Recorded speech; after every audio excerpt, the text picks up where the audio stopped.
Dear friends, today's topic is Management Support System, or you can say MSS.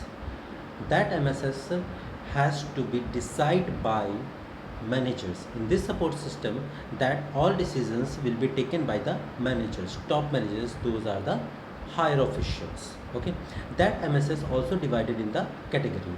Those categories are four. First one is Management Information Systems, MIS.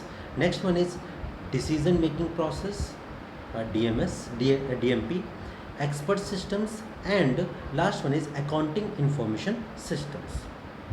So first one is management information system. In the MIS, all the things facilitate the routine decision making process.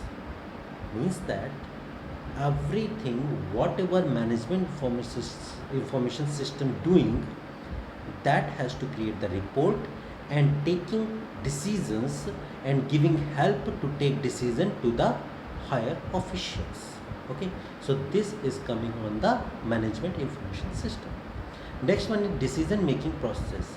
In the decision making process, whatever information given by top managers, and maybe some cases those have some confusion, then decision making process are used in the special issues for the related solutions.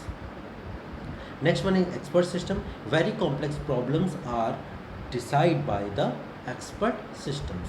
Next one is accounting information systems, that will be related with the accountants, financial peoples, where we have to need for the sales, where we have to need for the budgets.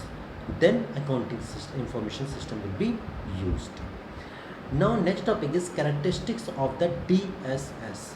DSS means decision support systems.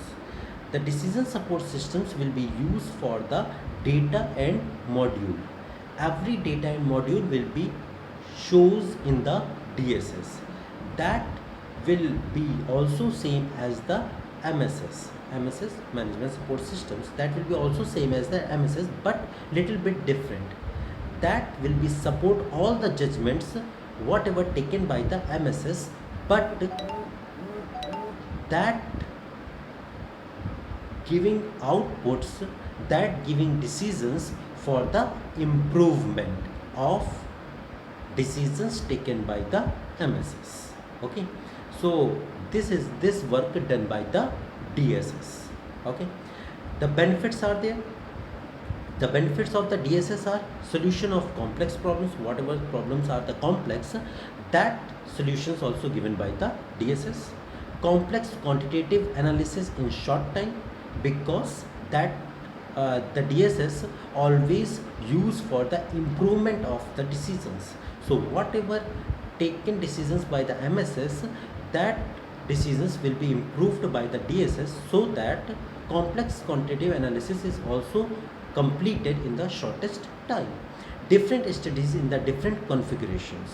All the configurations will be not same for different for every solutions. So every time different problems have the different solutions by given by different strategies in the different configurations. Okay, so this today's lectures I already told you about the MSS and DSS. Hope you all understand about the MSS and DSS. So today's assignment, you have to find out the difference between MSS and DSS. Okay, thank you.